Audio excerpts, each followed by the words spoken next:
Historical developments in science and its application show the rapid pace of changes. Natural resources, with their limitations, were supplemented through revealing its optimum capacity and role in the society. In the beginning of the 20th century, the progress in the society has been closely linked with technological advancement, and the linkage continuously intensified in the following decades. The role of individual inventors, which triggered the great introduction of organized scientific researches and technological innovations, flourished from then on. The accumulation of scientific knowledge and the application of it has transformed human life and provided help in addressing human needs and standards of society through their development. Well, we all know that the development is always associated with technology, and the latter happens when there is an advancement in science. Development is required in every individual to every nation in all aspects. Accordingly, it is a requirement that the science and technology goes hand in hand to make a development happen and nation building possible. So in this chapter, we will recognize the importance of providing profound understanding of the science and technology in nation building. Especially, this chapter will aim to discuss the impact of scientific knowledge, efforts, and even other influences in the context of Philippine nation building. Hi everyone, how are you feeling today? I hope you feel good. By the way, I am Algerina Solo and I am the discussant of the chapter 5. Before we proceed to the final discussion, I'm going to present to you the chapter outline. First, I'm going to present the concept of the nation building. Second is the science and technology in nation building, the global perspective. Third is science and technology in the Philippine nation building. Next is the Philippine government science and technology agenda. Then the major development programs and personalities in the science and technology in the Philippines. Then the science education in the Philippines. And lastly, the selected indigenous science and technologies. First, let's talk about the concept of the nation building. But in order to understand the concept of building a nation, we need first to know the definition of a nation. So, what do you think is a nation? So, a nation, it is a group or race of people who shared history, traditions, and culture, sometimes a religion, and usually a language. Generally, people of a specific nation share a common national identity that may include identity based on race or ethnicity, loyalty to a set of political ideas and institutions, and the linkages of citizenship to nationality. So, what do you think is the goal of nation building? The goal of nation building is to encourage the economy to grow and to unify the people within the country so that it remain politically valuable and stable over the long time. In order to achieve a very strong nation, there's a lot of aspects to be considered.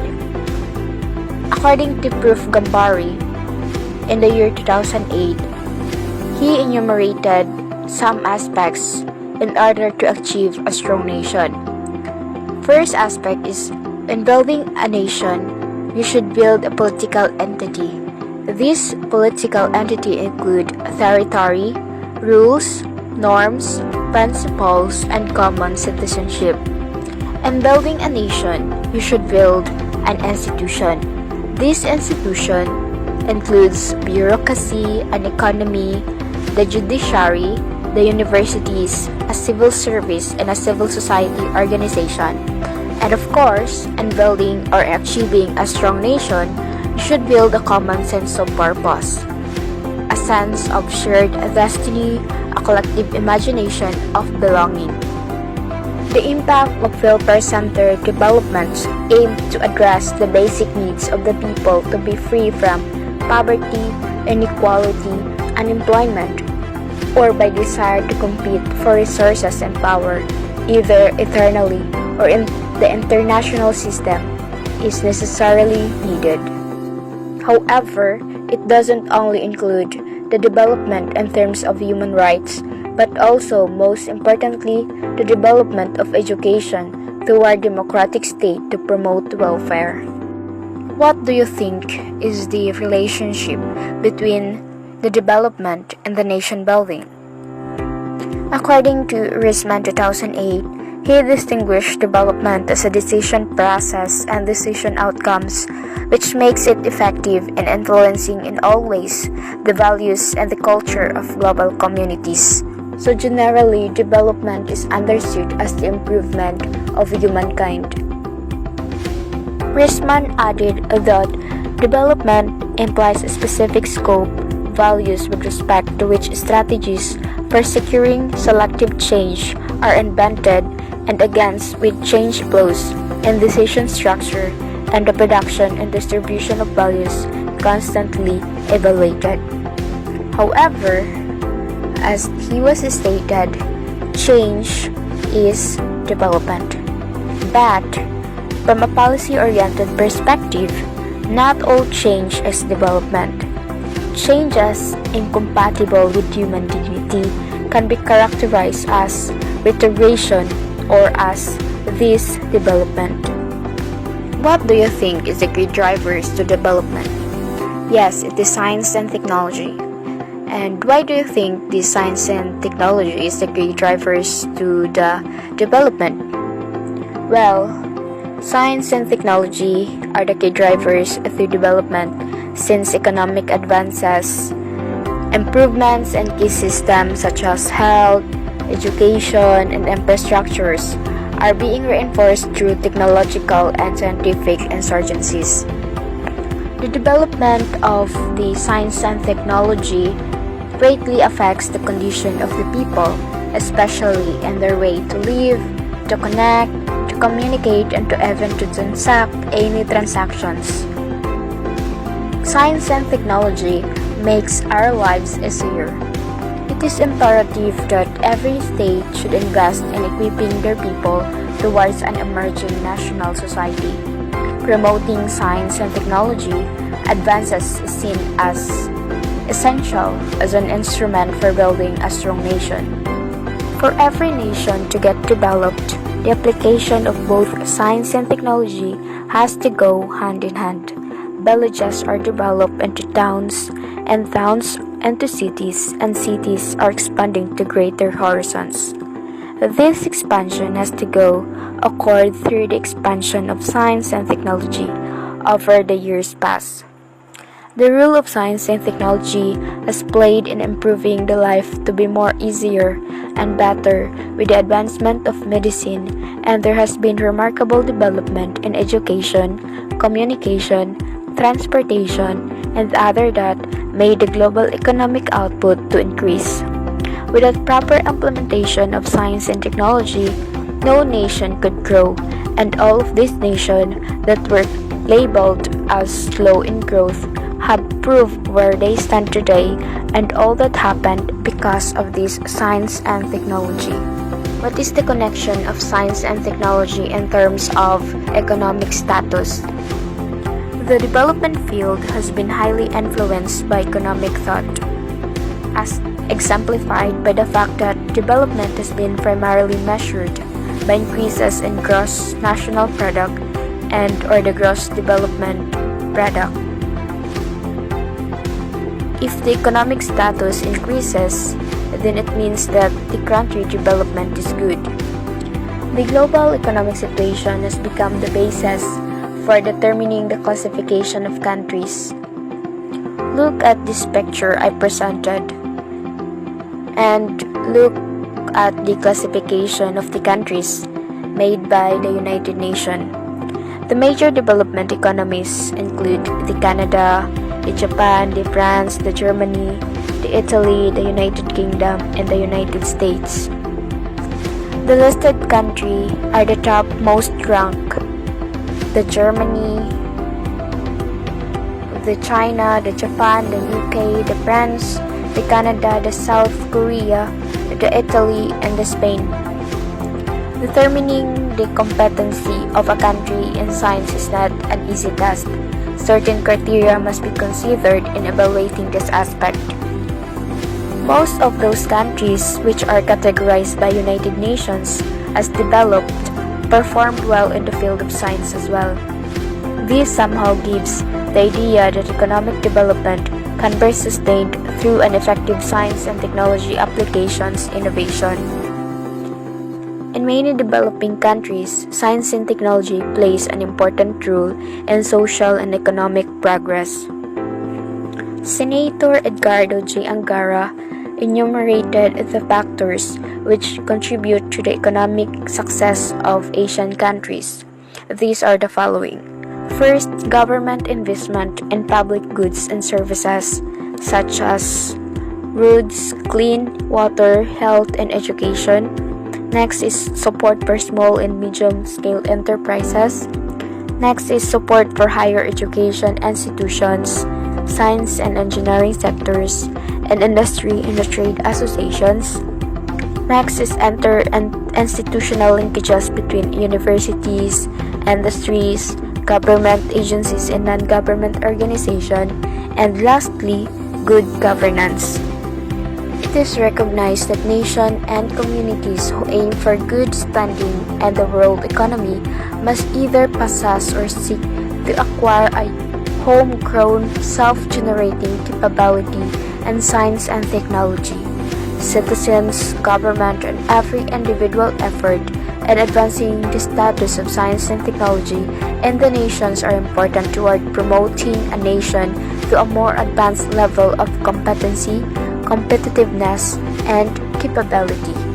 Science and technology in Philippine nation building. So how science and technology help the Philippine nation building? As early as 1980s, the Philippine government prioritized the initiative of promoting the role of science and technology in the national development. The declaration in the 1987 Constitution, Article 14, acknowledgement the significant role of science and technology. Section 10. Science and technology are essential for national development and progress.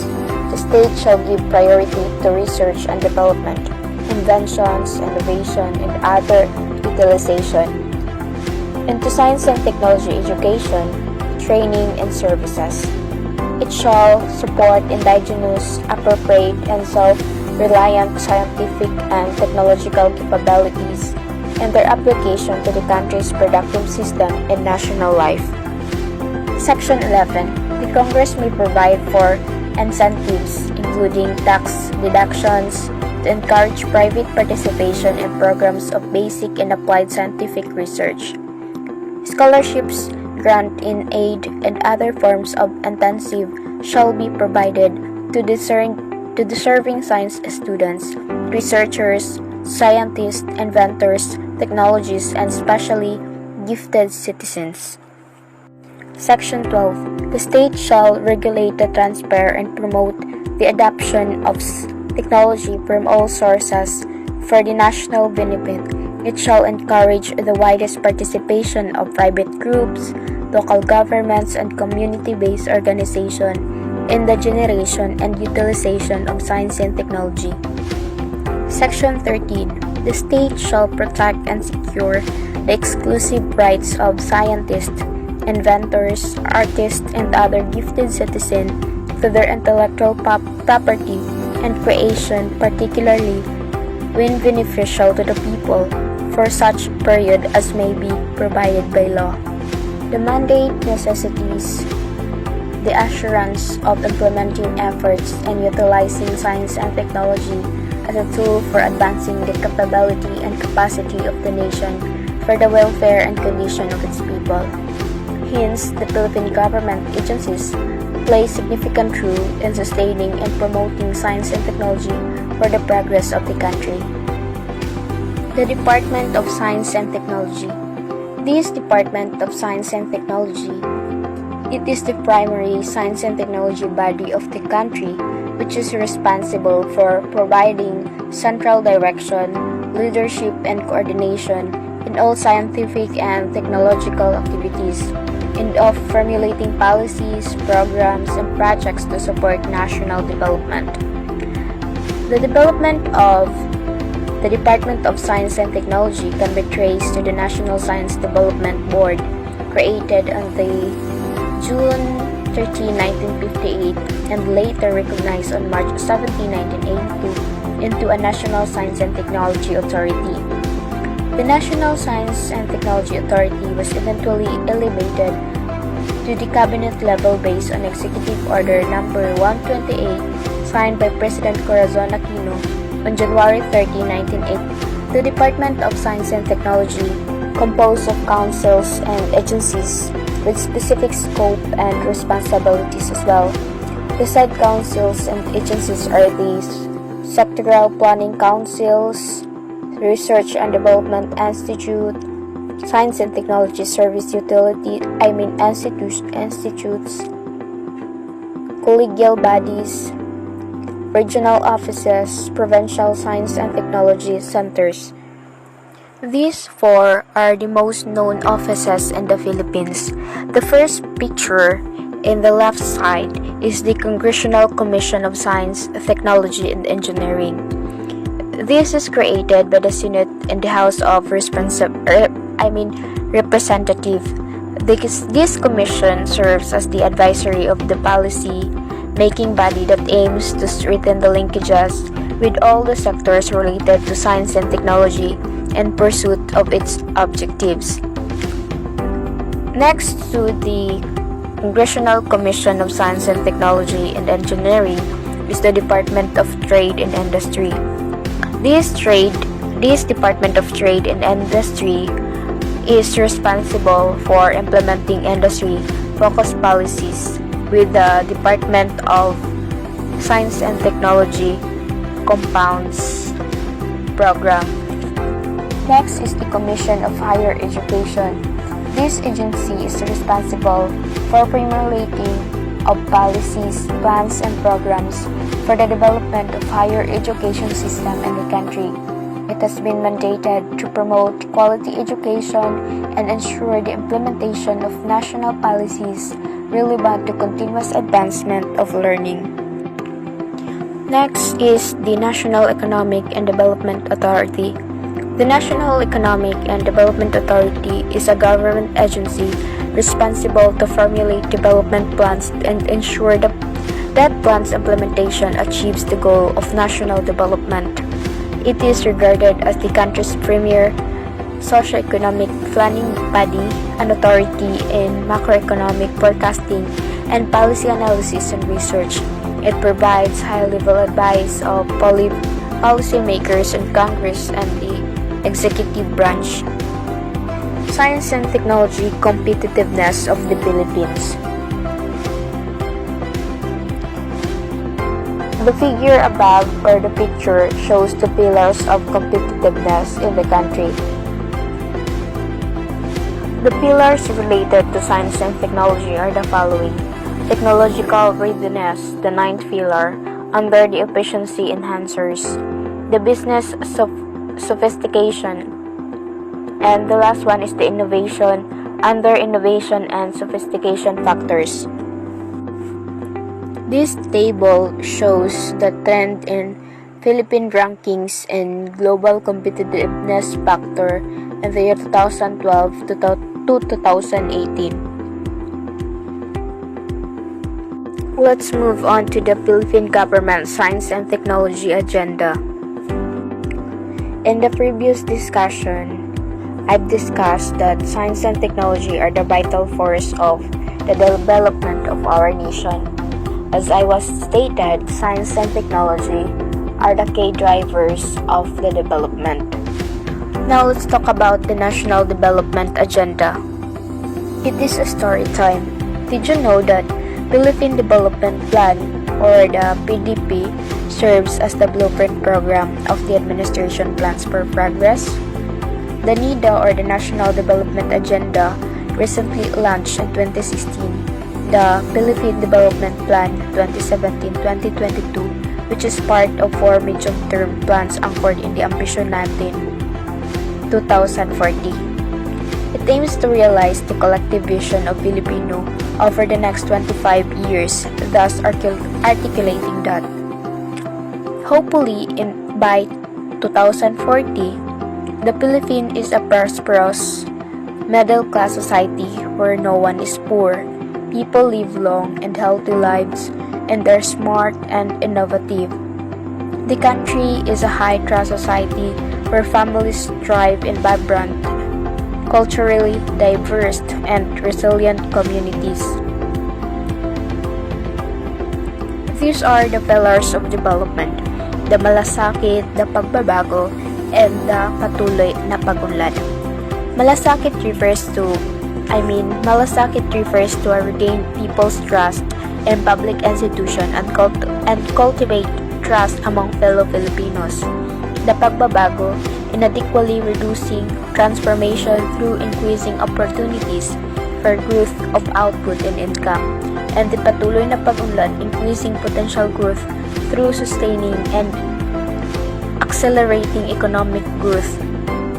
According to Bourbon et al., the major efforts in science and technology shall be pursued and firmly done to attain the transformation aimed by the country. Sagasti enumerated specific peculiarities which shall be considered in generation and development of the local science and technology capabilities designed for particular national conditions. This includes a well-defined national science and technology plan and its relation to global socio-economic development strategies. Next, science and technology interaction with the nation's socio-political, economic, educational, and cultural aspects. Next is the development of institution, science and technology infrastructure.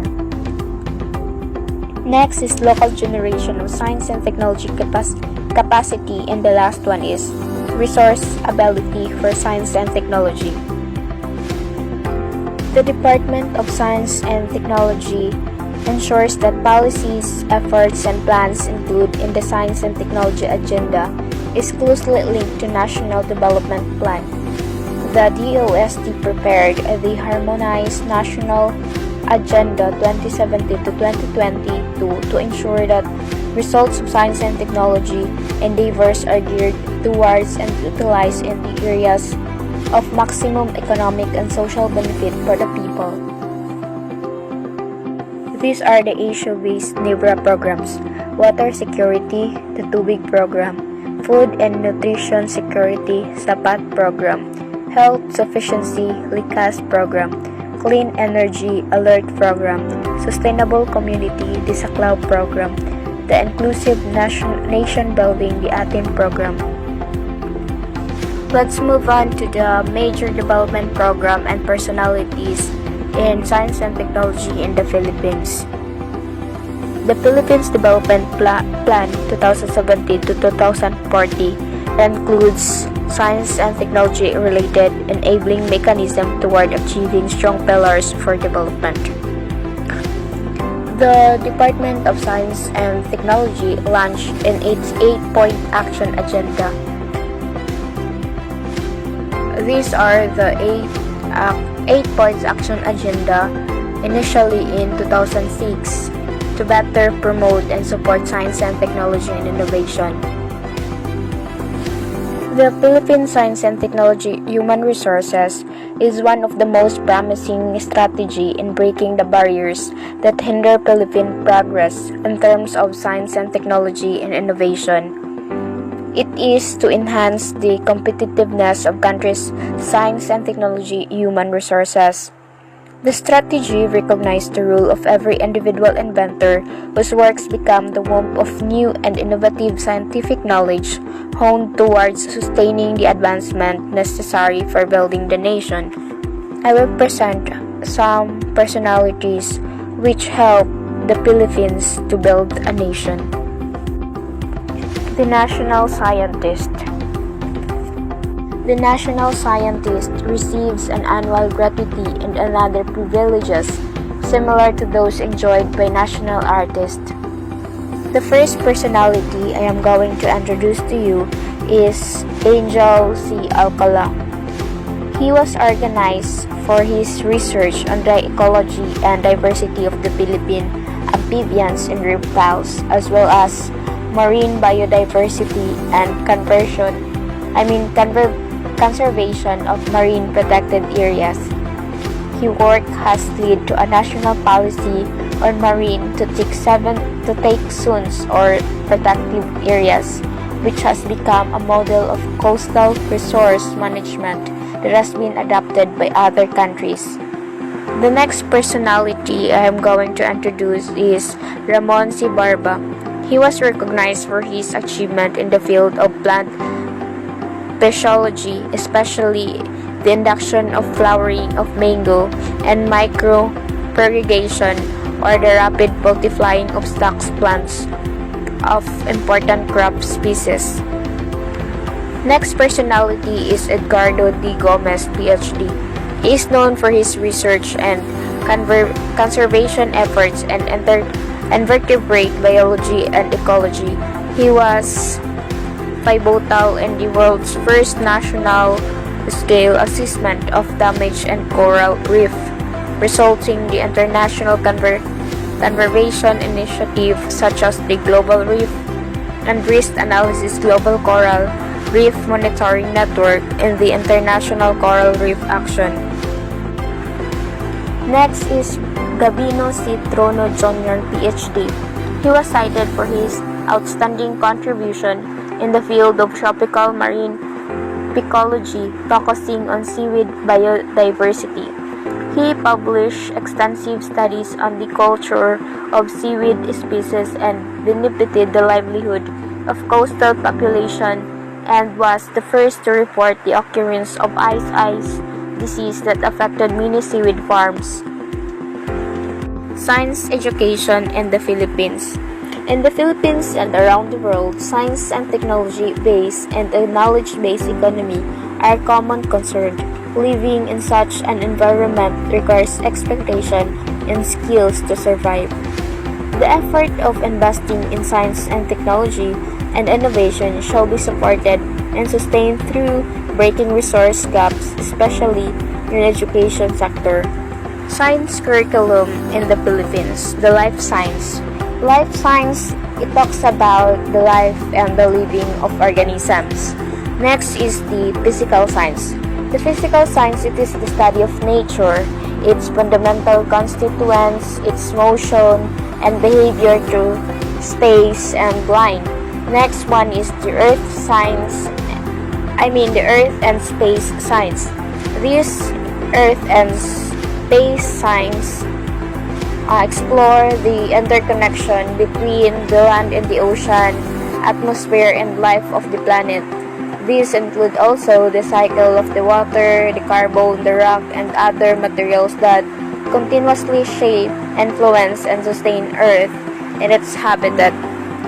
Next is, let's talk about the selected indigenous science and technology. Can you still imagine how your life without electricity? How about riding using carabaos or barely walking along the street instead of riding cars or jeepneys? Or being engaged in traditional ways of living? Many people would appreciate the advancements of science technology for providing them with comforts and conveniences in everyday living. Lives have been saved by medical breakthrough, and people enjoy good production of food, clothing, and the material that we need in building shelters. Behind this advancement, science and technology products and innovation are developed in countries known for their excellent application of science. At this point, I will present some Filipino inventors. This is Aero-catalytic combustor by Engineer Marento C. Martinez.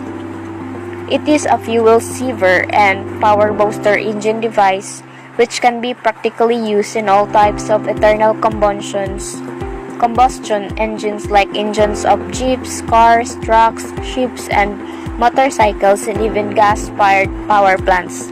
Aside from this economical cost, it also supports the implementation of Philippine Clean Air Act of 1999. Next is Salt or Sustainable Alternative Lighting by Isa Mejeno. It is an environment-friendly lamp that runs with just 2 tablespoons